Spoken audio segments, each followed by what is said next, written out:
Hi hello welcome to our channel. ഇന്ന് നമ്മൾ വന്നിരിക്കുന്നത് നമ്മൾ കർക്കിടകത്തിലൊക്കെ കഴിക്കുന്ന പൊടിയുടെ റെസിപ്പി ആയിട്ടാണ്. അതെങ്ങനെ ഉണ്ടാക്കാമെന്ന് നമുക്ക് നോക്കാം. ആദ്യം നമുക്ക് കപ്പലണ്ടി നല്ലപോലെ വറുത്തിട്ടെടുക്കാം. ഈ കളർ ആവുന്ന സമയത്ത് നമുക്കത് മാറ്റി വെക്കാം. നല്ലപോലെ വറുത്താലാണ് നമുക്ക് പെട്ടെന്ന് പൊടിച്ചെടുക്കാൻ പറ്റൂ. അങ്ങനെ നമുക്ക് ഇനി വേണ്ടത് എള്ളാണ്. എള്ള് നമുക്ക് കഴുകിയിട്ട് മാറ്റി വെക്കാം. അതിൻ്റെ വെള്ളമൊക്കെ പോയിട്ട് വേണം വറുത്തെടുക്കാൻ. അപ്പോഴേക്ക് നമുക്ക് ഈ അവിൽ നല്ലപോലെ നമ്മൾ നല്ല വായിലിട്ട് കടിക്കുന്ന സമയത്ത് നല്ല സൗണ്ട് വരണം, കിറുകിറാന്നിരിക്കുന്ന. അപ്പോൾ അത്രയും സമയം നമ്മൾ വറുത്തെടുക്കണം. അങ്ങനെ 2 കപ്പ് അവിലാണ് ഞാൻ ഇവിടെ എടുത്തിട്ടുള്ളത്. പിന്നെ 100 ഗ്രാം എള്ളും എടുത്തിട്ടുണ്ട്. അത് നമ്മൾ കഴുകി വെച്ചതായിരുന്നു. അതിന് നമുക്ക് വറുത്തിട്ട് എടുക്കാം. ഇത് വറക്കുന്ന സമയത്ത് ഇത് പൊട്ടുന്ന സൗണ്ട് കേൾക്കാം. അപ്പോൾ നമുക്കിത് ഓഫ് ചെയ്യാം.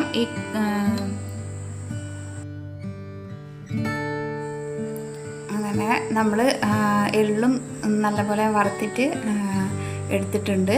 ഇനി നമുക്ക് അടുത്തത് വേണ്ടത്, നമുക്ക് ഇഷ്ടമുള്ള നട്ട്സൊക്കെ ഇതിൽ ചേർക്കാം. നമ്മുടെ കയ്യിലുള്ള നട്ട്സ് ഏതൊക്കെയാണോ ഉള്ളത്. ഞാൻ ഇവിടെ എടുത്തിട്ടുള്ളത് ബദാമും അണ്ടിപ്പരിപ്പാണ്. എന്നാൽ നമുക്ക് ബദാമും ഇതുപോലെ തന്നെ ഒന്ന് റോസ്റ്റ് ചെയ്തിട്ടെടുക്കാം. നല്ലോണം വറുത്തിട്ടെടുക്കണ്ട, ജസ്റ്റ് ഒന്ന് ചൂടാക്കി എടുത്താൽ മതി. അതിൻ്റെ കളർ ജസ്റ്റ് ഒന്ന് മാറുമ്പോൾ തന്നെ നമുക്ക് ഓഫ് ചെയ്യാം.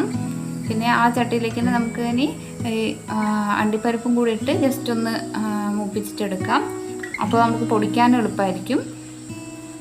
അങ്ങനെ ഇതെല്ലാം കൂടി നമുക്ക് മിക്സിയിലിട്ട് നല്ലപോലെ പൊടിച്ചെടുക്കാം. ആദ്യം നമുക്ക് എള്ളും അവിലും പൊടിച്ചിട്ടെടുക്കാം. ഈ നട്ട്സൊക്കെ നല്ലപോലെ പൊടിയാതെ നമുക്കൊന്ന് ക്രഷ് ചെയ്തെടുത്താൽ മതി. അപ്പോൾ കടിക്കുന്ന സമയത്ത്, ഇത് കഴിക്കുമ്പോൾ കടിക്കുന്ന സമയത്ത് പെട്ടെന്ന് നമുക്ക് കഴിക്കാനൊരു നല്ലതായിരിക്കും. നമുക്കാദ്യം ഇത് പൊടിച്ചിട്ടെടുക്കാം. ഒരു മിക്സിയുടെ ജാറിൽ, വലിയ മിക്സിയുടെ ജാറിലേക്കായിരുന്നു എനിക്കുണ്ടായിട്ടുള്ളത്. ഇത് നമ്മൾ ഇപ്പോൾ നല്ലപോലെ പൊടിച്ചിട്ടെടുത്തിട്ടുണ്ട്. ഇനി നമുക്ക് ബാക്കിയുള്ള നട്ട്സുകൾ എല്ലാം ഇട്ടിട്ടൊന്ന്, ഇത് നമുക്ക് ഒരു കപ്പലണ്ടി എടുത്തിട്ടുള്ളത് ആ സെയിം കപ്പ്, ഒരു കപ്പിലാണ്. അത് നമ്മുടെ ഇഷ്ടത്തിനനുസരിച്ചിട്ടെടുക്കാം. നമുക്ക് ഇതെല്ലാം കൂടി ഒന്ന് കണ്ടോ തരിതരിയായിട്ട് പൊടിച്ചിട്ടെടുക്കാം. അപ്പോൾ നമുക്ക് കഴിക്കുമ്പോൾ, ഇത് കടിക്കാൻ കിട്ടുമ്പോൾ നല്ല രസമായിരിക്കും കഴിക്കാൻ. കുട്ടികൾക്കൊക്കെ കൊടുക്കുന്ന സമയത്ത്, ഇത് കഴിക്കുന്ന സമയത്താണ് ഞാൻ ഇവിടെ ശർക്കര ചേർക്കുന്നത്.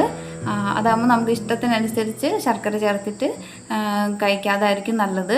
കേടായി പോവാതിരിക്കാനൊക്കെ ഇങ്ങനെ ചെയ്യുന്നതായിരിക്കും ബെറ്റർ. നമുക്ക് 4 മണി പലഹാരമായിട്ടോ മക്കൾക്കൊക്കെ കൊടുക്കാവുന്നതാണ്. നല്ല ഹെൽത്തി ആണ് ഈ കർക്കിടക മാസം കഴിച്ചാൽ. കർക്കിടക മാസം എന്നില്ല, നമുക്ക് 4 മണി പലഹാരം ബേക്കറി ഒഴിവാക്കിയിട്ട് നമുക്ക് കൊടുക്കാവുന്നതേ ഉള്ളൂ. എന്തായാലും എല്ലാവർക്കും വീഡിയോ ഇഷ്ടപ്പെട്ടെന്ന് വിചാരിക്കുന്നു. ഇഷ്ടപ്പെട്ട എന്തായാലും ലൈക്ക് ചെയ്യുക, ഷെയർ ചെയ്യുക, സബ്സ്ക്രൈബ് ചെയ്യുക. എന്തായാലും ഇനിയൊരു അടുത്ത വീഡിയോയിൽ കാണുന്നവരെ എല്ലാവർക്കും ടാറ്റാ, ബൈ ബൈ, സീ യു.